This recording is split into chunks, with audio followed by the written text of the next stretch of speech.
Chers amis, soyez les bienvenus dans ce nouvel épisode de Dans l'œil de Résor. Un épisode un peu spécial car aujourd'hui, je suis seul. Et pour cause, car aujourd'hui, nous allons parler des spams. Mais si, vous savez de quoi je veux parler. Ce genre de message à la con que vous n'avez aucune envie de recevoir. Contenant souvent de la pub, des arnaques, des trucs de cul, et j'en passe.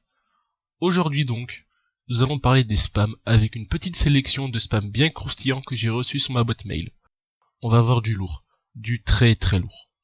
J'ai toujours pensé que ce genre de spam marchait de moins en moins, vu que de nos jours, les arnaques se dénoncent de plus en plus facilement sur internet. Mais s'il marche encore, c'est qu'il y a encore des gens pour tomber dans le piège. Vous voulez du croustillant ? Eh bien on est parti. Béatrice vous a envoyé un message érotique. J'en suis touché Béatrice, t'imagines pas à quel point je suis heureux d'être l'élu à qui tu as envoyé ce truc. Mais comment savoir que ce genre de message est débile ? Prenez le titre du message et comparez-le au corps du message en lui-même. Cela n'a rien à voir. Et le pire dans tout ça, c'est que l'esthétique de l'image de fond est la même sur plusieurs sites différents. Si ça vous fait pas tilter, c'est qu'il y a un problème. Et pour un site qui se veut français dans le corps du texte, rien que le gros bouton « Message lire » est ridicule. Surtout que je n'ai jamais été sur ce site. Bon, je dois l'avouer, j'ai comme beaucoup d'autres personnes en France, parfois été sur des sites de rencontres avant de me rendre compte que c'était totalement con et que ça ne servait strictement à rien. On a tous fait des erreurs, on en fait tous, et même les meilleurs d'entre nous en font. Vous avez été ajouté en tant que favori par Betsy. Esthétique similaire au précédent. Je vous l'ai dit, ils ne se font même pas chier pour tenter d'être crédibles. Nous avons ici 3 jeunes demoiselles qui doivent vraiment être en galère sentimentale.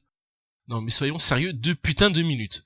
Qui va nous faire croire qu'une nana qui poste ce genre de photos est en galère sentimentale ? Si vous croisez ce genre de profil sur Tinder ou autre, il y a 2 solutions. Soit vous tombez sur un putain de bot, et la probabilité dépasse celle de se prendre une bombe atomique sur la gueule sur une route en pleine campagne à 3h du matin, soit vous tombez réellement sur une fille, et je peux vous assurer qu'elles vont matcher toutes les 30 secondes. Avec ce genre de photos, tous les mecs en chien vont se ruer sur vous. Il ne vous restera plus qu'à faire le tri. Donc non, faites pas genre, elles ne sont pas du tout en galère sentimentale. Vous avez un nouveau match de Page. Encore la même esthétique, on ne va pas revenir dessus. Encore une fois, on se tape 3 filles qui ont visiblement l'air d'avoir été célibataires toute leur vie. On y croit vachement à la vue des photos. Messieurs des spams, soyez gentils, arrêtez de nous prendre pour des cons et pondez des spams crédibles. Je sais pas, faites quelque chose s'il vous plaît. Toute personne ayant déjà une petite expérience sur internet sait que ce genre de conneries est aussi crédible que le fait que Jar Jar Binks soit un des seigneurs noirs des sites les plus puissants de tous les temps. Soyez originaux, je sais pas, merde, faites quelque chose. Et vous remarquerez surtout que notre amie Betsy de tout à l'heure a changé entre-temps de prénom, passant de Betsy à Anita. C'est exactement la même photo, putain, les mecs, arrêtez de nous prendre pour des cons. Vous avez une demande d'amis de Kathleen. Encore la même stupidité. On s'arrête avant tout sur le regard de Kenya qui en dit long. Elle se veut sensuelle, charmante et délicate. Plus sérieusement, j'ai juste l'impression qu'elle est défoncée au crack et qu'elle se force à se vouloir naturelle pour avoir son billet à la fin du shoot. Je vais aspirer ton âme jusqu'au tréfonds du néant. Rejoins-nous, petit puceau.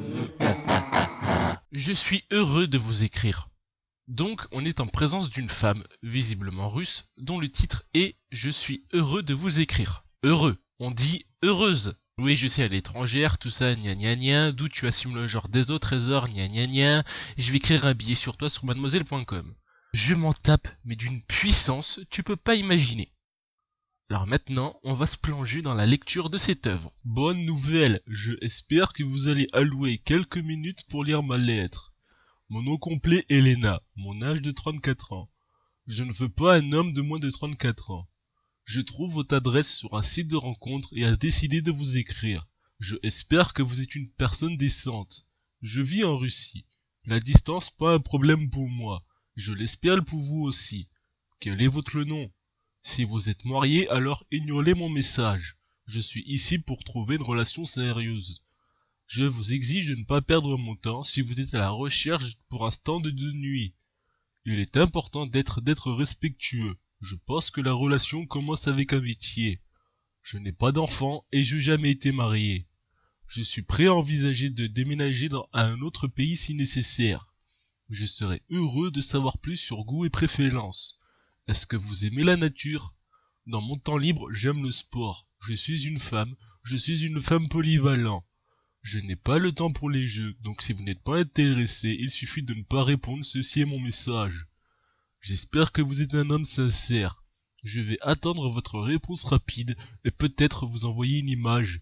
Je vais aussi vous envoyer plus de photos et je te dirai plus sur moi.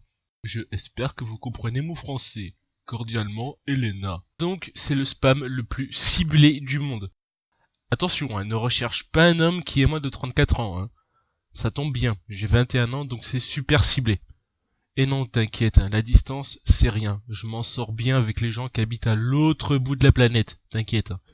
Et oui, je sais que tu es une femme, Elena, je suis pas aveugle, je peux le voir sur ta photo. Par contre, je pige pas ton délire. Pourquoi tu me vous vois dans tout le mail si c'est pour me tutoyer une seule fois à la fin? Enfin bref. Rappelez-vous les enfants que ce genre de mail avec une femme sincère qui le dit plusieurs fois est une immonde arnaque. S'il y a réellement une femme au bout du mail, elle est utilisée par un réseau, tout simplement. Ne tombez pas là-dedans. Vous serez complice de la condition dégradée de ces femmes. Et vous ne voulez pas être complice d'une abomination de ce genre. Car oui, on va être sérieux 2 minutes. Déjà que dans notre société, la condition de la femme, elle est pas au beau fixe et elle est dégradée à puissance 1000. Alors imaginez juste que dans d'autres pays, c'est encore pire que dans notre société. Et vous ne voulez vraiment pas être complice de ça. Donc ne le soyez pas, s'il vous plaît. C'est toujours moi et j'attends ta réponse. Ça tombe bien Céline, je ne t'ai jamais contacté. Si ça se trouve, dans la vraie vie, tu es une personne tout à fait charmante et tout, Mais tu me pardonnes si je pense que ton spam à la con est encore un piège à con? Et tu habites à 3 km de chez moi? Ça tombe bien, je connais toutes les personnes habitant dans un cercle à quasiment 5 km de chez moi, la joie de vivre à la campagne, tout ça, et il n'y a quasiment aucune personne portant le même prénom que toi et surtout te ressemblant. Bref, c'est encore un piège. Voilà les amis, je pense qu'on a fait le tour de cette petite sélection. Certains sont de haut niveau quand même, minimalistes, à l'esthétique honteusement pompée à chaque fois, sûrement envoyés par le même serveur sous différents noms, avec toujours le même discours. Une jolie fille en pseudo-galère sentimentale pour attirer les mecs en chien. Comme je vous l'ai dit, si ces spams marchent encore, c'est qu'il y a toujours des gens pour accéder au site contenu dans ces mails, sans se poser la moindre question. Et c'est ça qui est grave. En 2017, il existe encore des personnes qui tombent dans ce piège sans se poser de questions, et surtout sans avoir le réflexe de douter. Le doute peut vous sauver parfois. Doutez, posez-vous des questions. Si vous tombez sur un mail avec une femme à forte poitrine, au regard sensuel comme notre charmante Kenya, et qui est soi-disant à la recherche de l'amour véritable, doutez réellement de la véracité de ce mail. En tout cas, j'espère que cet épisode vous aura plu, et ne vous inquiétez pas, les autres épisodes seront toujours en feat avec d'autres youtubeurs. Je resterai fidèle au format de cette émission. Si ça vous a plu, vous connaissez la chanson. C'était Trésor, pour vous servir. Bye tout le monde, je vous aime, bisous.